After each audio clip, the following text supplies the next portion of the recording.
নমস্কার বন্ধুরা, পেটুক বাঙালি চ্যানেলে সবাইকে স্বাগত জানাই। কেমন আছেন সবাই? আশা করি সবাই খুব ভালো আছেন। আসুন তাহলে দেখে নিই আমার আজকের রেসিপি আমেরিকান রুই মাছের তেল ঝাল। তাহলে চলুন আর দেরি না করে রেসিপিটা ঝটপট বানানো শুরু করে দিই। আমেরিকান রুই মাছের তেল ঝাল বানাবার জন্য আমি এখানে 4 পিস মাছ নিয়ে নিয়েছি। তারপর এগুলিকে খুব ভালো করে ধুয়ে বেছে পরিষ্কার করে নিয়েছি। তো এখন এর মধ্যে দিয়ে দিলাম লবণ আর হলুদ, তারপর দিয়ে দিলাম 1 চামচের মতো সর্ষের তেল। এবার হাতের সাহায্যে ভালো করে লবণ, হলুদ আর তেলটাকে মাছের গায়ের মধ্যে মাখিয়ে নেব। সব কিছু মাখিয়ে নেওয়া হয়ে গেছে। তারপর এগুলিকে 10 থেকে 15 মিনিটের মতো ম্যারিনেট করে রেখে দেব। ফিরে এলাম 10 মিনিট পর।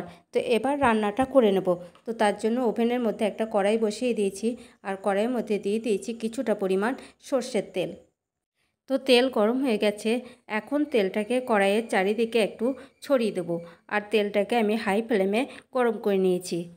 তেল থেকে ধোঁয়া বেরোতে শুরু করেছে। এরপর একে একে মাছগুলোকে তেলের মধ্যে ছেড়ে দেব। তো তেলটাকে প্রথমে খুব ভালো করে গরম করে না নিলে উল্টাবার সময় মাছগুলো ভেঙে যাওয়ার সম্ভাবনা থাকে। সবকটা মাছ আমার দিয়ে দেওয়া হয়ে গেছে। আর মাছগুলি দেবার পর গ্যাসের ফ্লেমটাকে একেবারে মিডিয়াম টু লোতে রেখে মাছগুলিকে ভেজে নেব। তো এক পিঠ ভেজে নেওয়া হয়ে গেছে। এখন অপর পিঠটাও ভাজবার জন্য উল্টে দিলাম। যাই হোক, মাছ ভেজে নেওয়া হয়ে গেছে। আর মাছগুলি ভাজতে আমার 3 থেকে 4 মিনিটের মতো সময় লেগেছে। তো এখন এইগুলিকে তেল থেকে তেল ঝরিয়ে তুলে নেব। মাছ ভেজে তুলে নেওয়া হয়ে গেছে। আর মাছ ভাজার তেলটা যেহেতু কালো হয়ে গেছে, তো তার জন্য পাল্টে আবারও কিছুটা পরিমাণ সর্ষের তেল দিয়ে দিচ্ছি। এরপর ফোড়নের জন্য দিয়ে দিলাম গোটা গরম মশলা।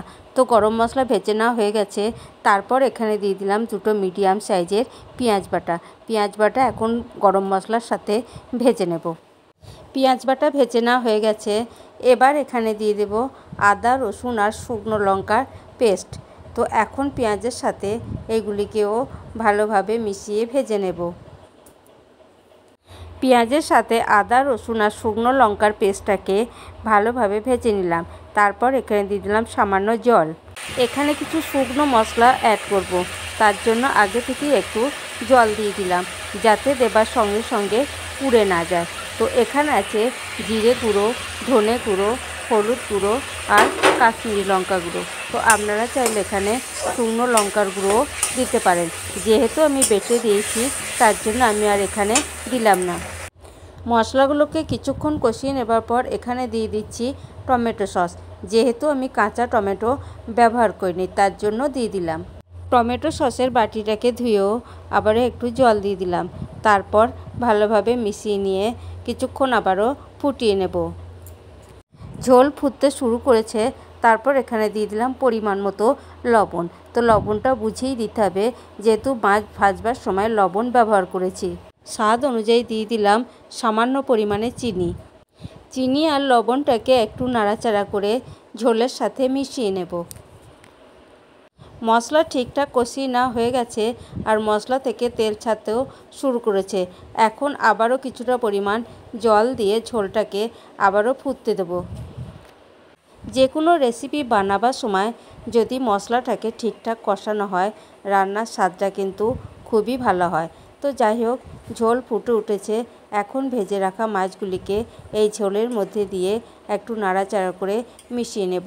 তারপর 2 থেকে 3 মিনিটের মতো ফুটিয়ে নেব। ফিরে এলাম 2 থেকে 3 মিনিট পর। তো বানিয়ে নিলাম আমেরিকান রুই মাছের তেল ঝাল। তো কেমন লাগলো আমার এই রেসিপিটি? যদি রেসিপিটি ভালো লেগে থাকে তাহলে অবশ্যই লাইক, কমেন্ট, শেয়ার করবেন। আর চ্যানেলটিকে সাবস্ক্রাইব করে পাশে থাকবেন। ভালো থাকবেন, সুস্থ থাকবেন। দেখা হচ্ছে অন্য কোনো ভিডিওতে, অন্য কোনো রেসিপিতে। ধন্যবাদ।